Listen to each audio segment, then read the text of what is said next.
جميع خصاله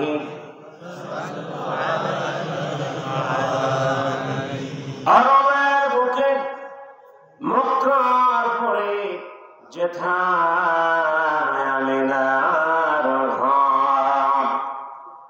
খোদার করুণা কৌসার হয়ে ঝরছে বারংবার বালাগাল উলা জোরে كشفت الدجى بجماله حسنت جميع خصاله هنا فلت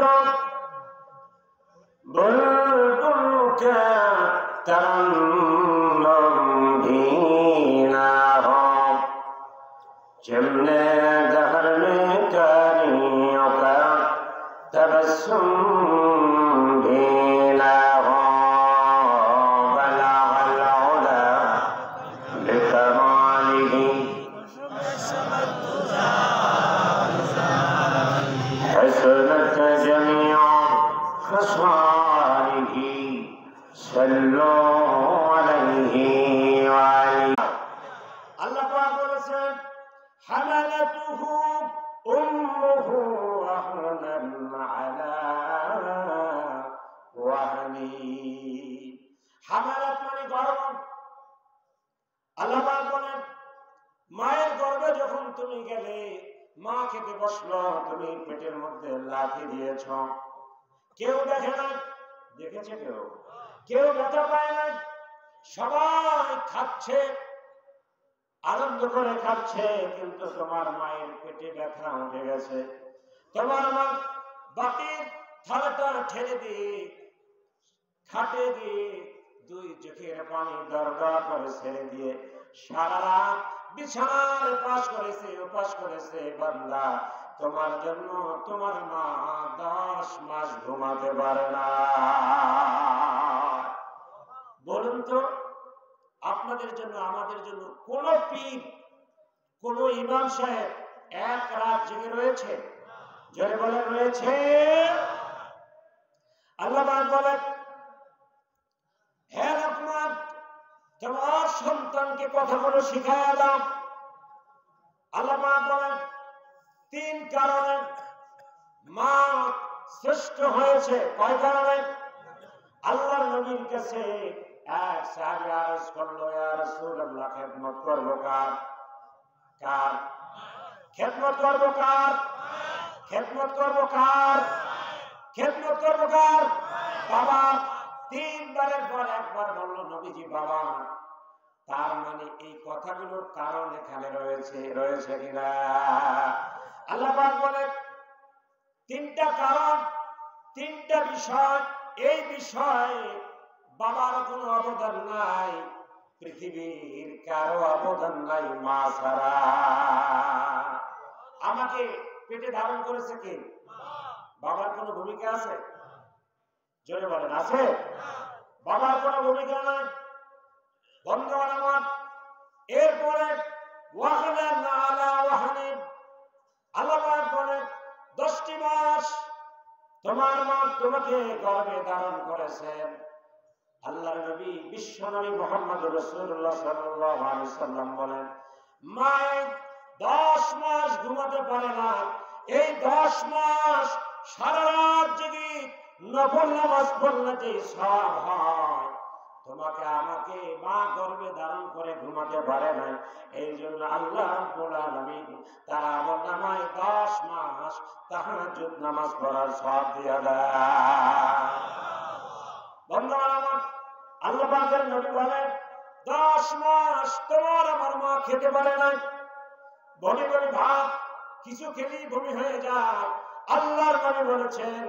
10 মাস একটানা নফল রোজা রাখলে যে সওয়াব হয় তোমার আমার কারণে আমাদের মা খেতে পারে না খেলেই বমি হয়ে গেছে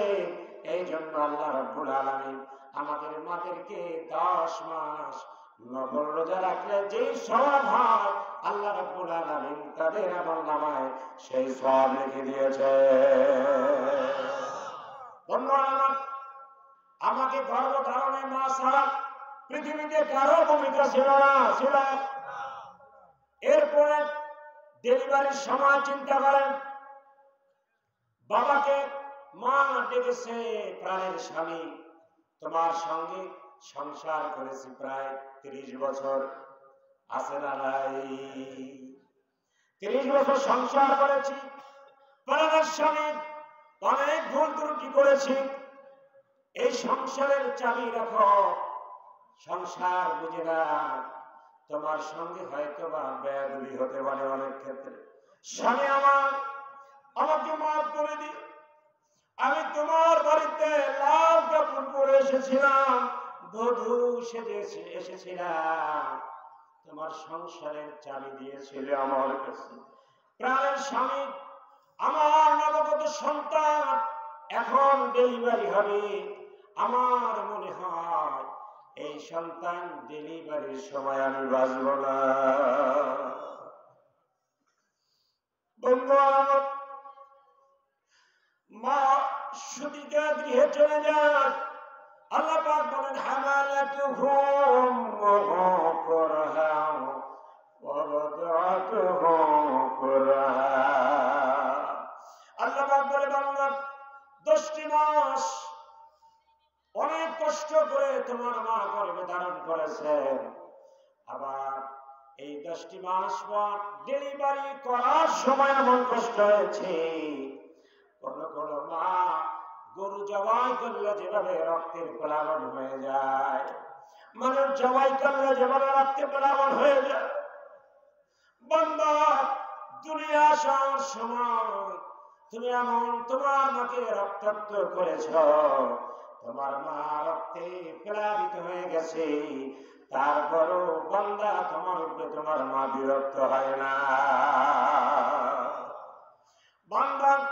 10 মাস তোমার মায়ের পেটে ছিলে, তোমার বাবার কোনো অবদান ছিল না, এই জন্য নবীজি বলেছে খেদমত করবে কার? বলেছে কি? মায়ের। এই যে 10 মাস গর্ভে রেখেছে, এই জন্য খেদমত পাবে কে? আওয়াজ করে বলেন, কে পাবে? মা পাবে। ডেলিভারি করেছে, হাজারো মা ডেলিভারির সময় মারা যায়, কথা বলেন ঠিক কিনা? আল্লাহর নবী বলেছে খেদমত করবে কার? মায়ের। এই ডেলিভারির সময় যত কষ্ট হয়েছে পৃথিবীর কোন মানুষ ওই কষ্টের অংশীদারি নেয় না, এই জন্য বিশ্ব নবী বলেছে খেদমত করবে মায়ের। ধন্যবাদ। আমার আমরা দুনিয়া আসবো, দুনিয়া আসার আগে আল্লাহ রাব্বুল আলামিন দুনিয়া আসার পরে কি খাবো কি খাবো না, কখন খাবো, কতটুক খাবো ঠিক করে রেখেছেন কিনা? ঠান্ডা জাহান্নামের মধ্যে রয়েছে লা বারিদি ওয়ালা কারিম, জান্নাতের মধ্যে কি আছে? ওয়ালা কারিম, কোনো আরামদায়ক কিছু নাই। ঠান্ডা হলো একটা স্বাস্থ্যের জন্য ব্যাধি, কথা বলেন ঠিক কিনা? এই জন্য আল্লাহ পাক মায়ের বুকে যে দুধ রেখেছেন, এটা কি ঠান্ডা? কথা বলেন না কেন? ঠান্ডা? গরম? নো নো, কুসুম, কুসুম গরম। বা ভাইরা আমার, আল্লাহ পাক দুনিয়া আসার পরে আমার বান্দার হালকুম ছোট সরু কণ্ঠ গলা, কথা বলেন ঠিক কিনা? এই কণ্ঠের মধ্যে যদি এক না এক মোটা নালে বান্দার কণ্ঠের মধ্যে যদি দুধ যায়, মুখে যায়, আমার শিশু বান্দার কণ্ঠ আটকে যেতে পারে। ঠান্ডা হলে ঠান্ডা লাগতে পারে, বেশি গরম হলে মুখ পড়ে যেতে পারে। আল্লাহ রাব্বুল আলামিন এই জন্য শিশু বান্দা স্বাস্থ্যসম্মত একটি বিউটিফাই খাবার মায়ের বুকে রিজার্ভ রেখেছে। বন্ধুরা আমার, দুনিয়া আসার পরে আল্লাহ রাব্বুল আলামিন আমাদের মায়ের দুধ 2 বছর খেতে বলেছে। কয় বছর? আল্লাহ পাক বলেন ফিয়ামাইনি আনিশকুলি ওয়ালি ওয়ালিদাই মাসির অফিসালু ফি আমাইনি তোমার মায়ের দুধ তুমি 2 বছর খাবে কত বছর আল্লাহ পাক মাদেরকে বলেছে ও সন্তানের মায়েরা শোনো তোমার সন্তানকে বুকে যদি দুধ থাকে 2 বছর খাওয়াবে 2 বছরের বেশিও না 2 বছরের কমও না কথা বলেন ঠিক কিনা 2 বছরের বেশি দুধ খাওয়ানো জায়েজ আর বুকের দুধ রিজার্ভ রেখে ওই যে শ্রীলাভ ইত্যাদি ইত্যাদি খাওয়ানো ঠিক যদি মায়ের বুকে দুধ থাকে অবশ্যই দুধ খাওয়াবে না থাকলে সেটা স্বতন্ত্র কথা আল্লাহ পাক বলে তুমি যখন দুধের জন্য তৃষ্ণার্ত হয়েছ বান্দা তুমি দূরে মা থেকে 100 গজ 200 গজ দূরে তুমি কান্না জুড়ে দিয়েছ ওই কান্নার অর্থ কি ওই কান্নার বাবা অর্থ কি তোমার বাবা বুঝে নাই